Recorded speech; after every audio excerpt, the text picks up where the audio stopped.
Welcome to the Survivor to Thriver show with your happiness expert, Samia Bano. Do you feel stuck, silent, and stressed? Is something hurting your heart and soul? Are you burning yourself out? If so, you are in the right place because this is the podcast people from all over the world join in to learn exactly how to stop suffering and start living with inner peace and joy. Let's get started. Hey, last episode, we started talking about our need to bring injustice to light. And I was sharing with you that, look, this need can play out at different levels, and it may need to play out at different levels in terms of implementing appropriate and effective solutions to meet this need. So last episode, I was talking about meeting this need more in the context of, okay, I've been hurt. I need to understand the nature of that hurt, the nature of the problem, the challenge that I'm dealing with, so that I can implement effective solutions. So it's like, okay, I have to bring to light, to awareness, the hurt, right? To my own awareness. That's one level.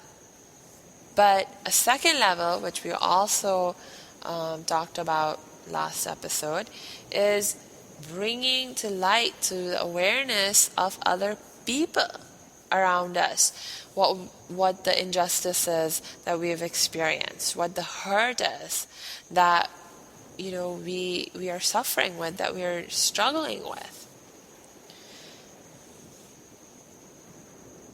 Now, the context within which I spoke about involving other people in this process of bringing to light the injustice was I was focusing on it in the context of, okay, maybe you need help and support to better understand the problem or identify the most effective solutions, or maybe even just implement the solutions that you have identified.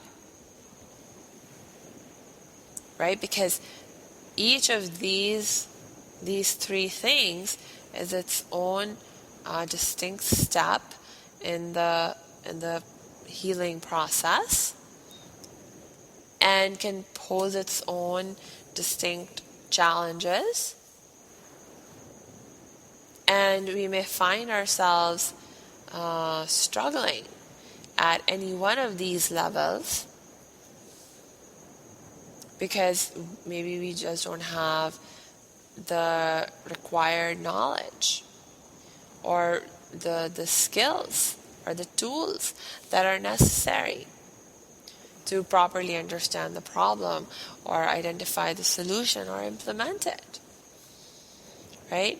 So it's like, okay, maybe that's another level at which this need needs to play out, that we allow ourselves to reach out for help and support, and to allow other people to help and support us.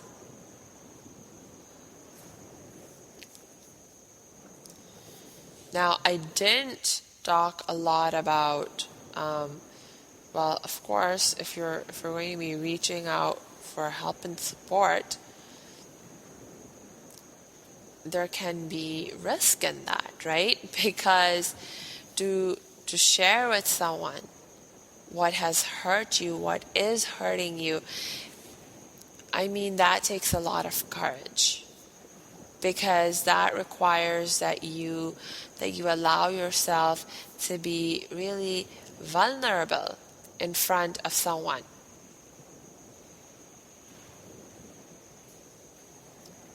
And for a lot of us, and it can be a very scary proposition to share with someone the hurt, the injustice that we have experienced. Like for example, in my own case, I remained silent for a good 12 years about the fact that I had survived child sexual abuse, that I had been victimized with child sexual abuse when I was around 8 years old. And one of the reasons I was silent was because I was really afraid that if anyone found out, that if I told someone, that either they wouldn't believe me, or even if they believed me, they would still blame me and judge me and shame me, because I was doing that to myself.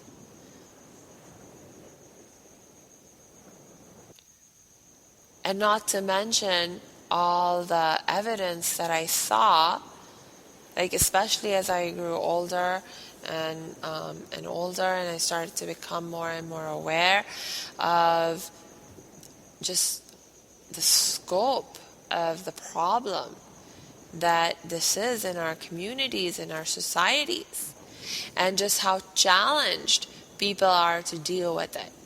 Most people have no idea how to help somebody who comes to them and says, wow, I've been,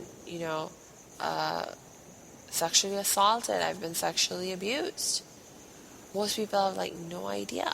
They don't have the skills, the knowledge, the tools to be able to effectively help somebody who comes to them with this kind of revelation. And so it's a very common challenge that survivors face, that when they come out, when they share their truth, they are judged, they are blamed, they are shamed. I mean, even to this day, I have people in my family who are very, very concerned about the fact that I've started to be so open about the fact that I am a survivor of child sexual abuse.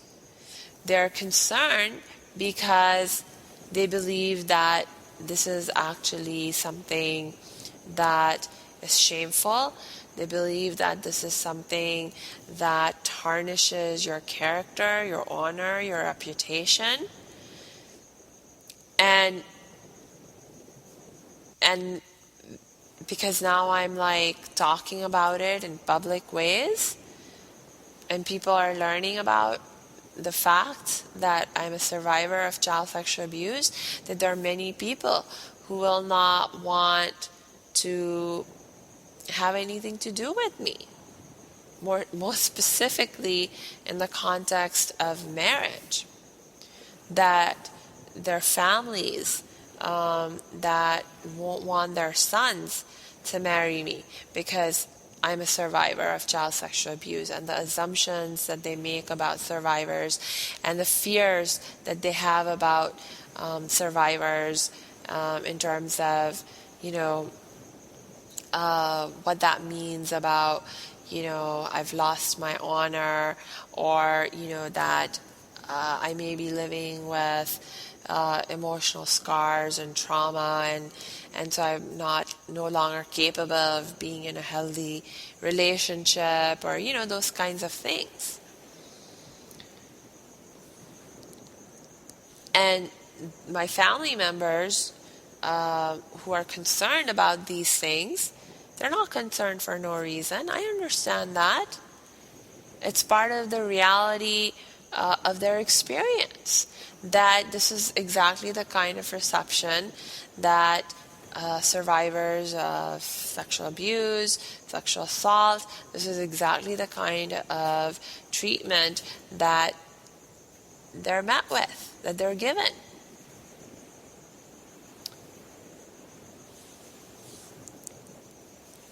See? So it's okay, well, yes, so there is that risk.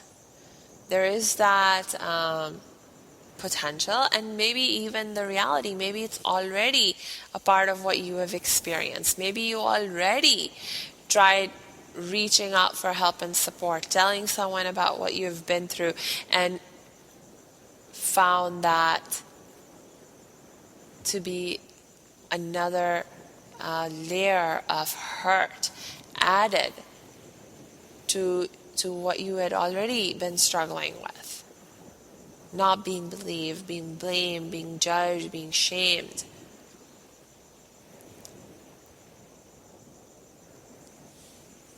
But the question is that, look, what are your options? What are your options? Right? It's like, what are you going to do? Are you going to give in to the fear? Stay in your shell? Or if you have tried coming out of your shell and been mistreated, are you going to retract back in your shell? But if you stay in your shell or retract back in your shell, how long are you going to stay hidden? How long are you not going to come out?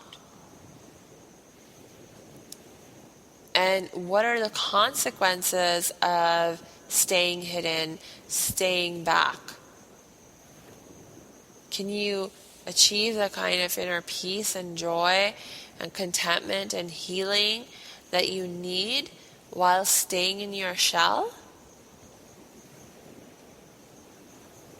I know that I came to a point where I realized there's no way that I could heal, that I could continue any further in my journey to healing and inner peace, remaining silent, keeping myself shut, away from this potential of not being believed and being judged and shamed and all that kind of stuff.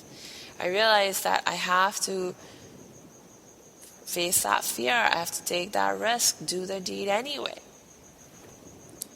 Because I have no other option. No other option if I want to progress any further in my healing. No option if I want to get back to a place of inner peace and joy in my life, because I'd already done and gave it my very best shot. I tried everything that I could possibly try and do on my own. And I just couldn't proceed any further on my own. So it's like, for me, I really had to get to a certain point of crisis where I just couldn't take the isolation anymore, where I just couldn't take the suffering anymore.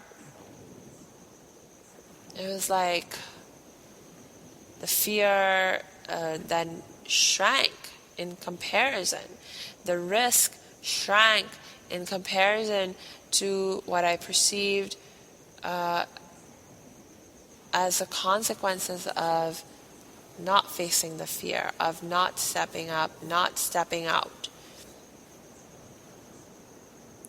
But here's the thing, that we've said that, these fears need to be faced, and there's certainly an element of we must be ready to receive criticism, to have people respond in a negative way, and all that kind of stuff. Because that we cannot control other people. We cannot control how they think. We cannot control how they feel. We cannot control how they act. So to some extent, we have to be ready to toughen our skin and take that kind of hurt or potentially hurtful behavior, to be able to face it, to toughen our skin, to and ready ourselves to face it. But at the same time, as I say that, it is also true that if we honor our fear, if we honor the concerns that our mind relays to us and that our hearts may be relaying to us, that we may nonetheless be able to take certain steps to help at least reduce the possibility of a negative reception, or at least help reduce the possibility or reduce the impact of facing that kind of negativity from other people, right? So for example, like when I was working with my happiness coach, Dr. Amy, she has this like really awesome exercise that I learned with her. It's called the Happiness Shield. And I mean, I won't get into the specifics of how you engage in that exercise, but just think about the concept of the Happiness Shield. It's like, okay, yeah, I cannot control other people. I may not be able to control other, outside environmental circumstances or, factors. But I can control the way I think and feel and act. And there even may be certain aspects to what kind of environment I create around myself or that I stay in. And so let's focus on what I can control and make sure that all the things that I can control are set up to help me have a thicker skin, to help me just kind of even prevent a lot of negativity from even impacting me. Or let me set up things like put up defenses, put up shields to help reduce the impact of that negativity. But to put up these shields, are shields that we're not denying our feelings. We're not suppressing our feelings.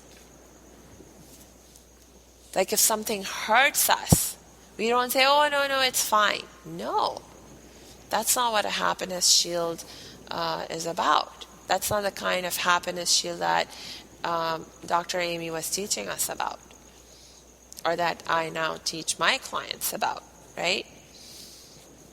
It's like, no, it's like we stay fully grounded in an awareness of whatever the challenge is that is befalling us, but at the same time we learn how to shift our focus away from the problem onto the solution. Right? So, I mean, think about it. If you are being focused on, if you learn how to shift your focus away from the problem onto the solution, are you denying the problem? Are you suppressing the problem? No, not at all. You're just focusing on the solution instead of the problem, right? And for example, I'll give you a little sense of how to create an effective happiness shield around you, right? So some of the ways, some of the components of an effective happiness shield include responding to whatever happens. Like let's say, you put yourself out there and you share with someone something very vulnerable, and they respond in a way that's not particularly helpful, okay, to put it mildly. Well, I mean, what about responding to their behavior with acceptance.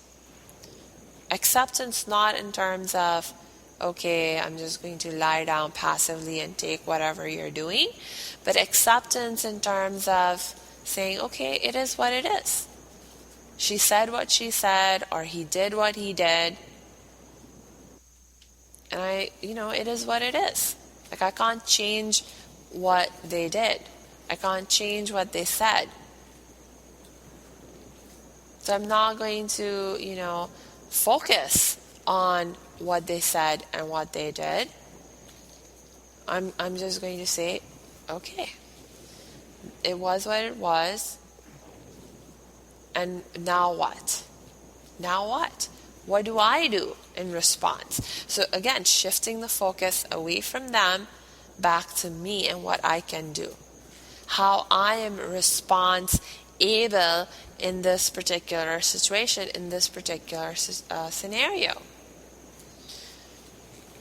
So one of the ways that I'm response able, and that I can begin to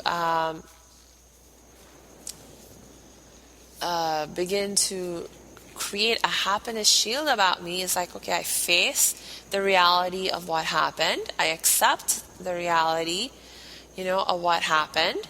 But then I begin to respond to what happened with optimism, for example, or gratitude, right? So, if you respond with optimism, it might sound like, you may respond to your inner voice with, okay, look, what happened, but you know what? I know that there is a solution. I know that there is a solution, and I know that I can deal with this situation. I can overcome it.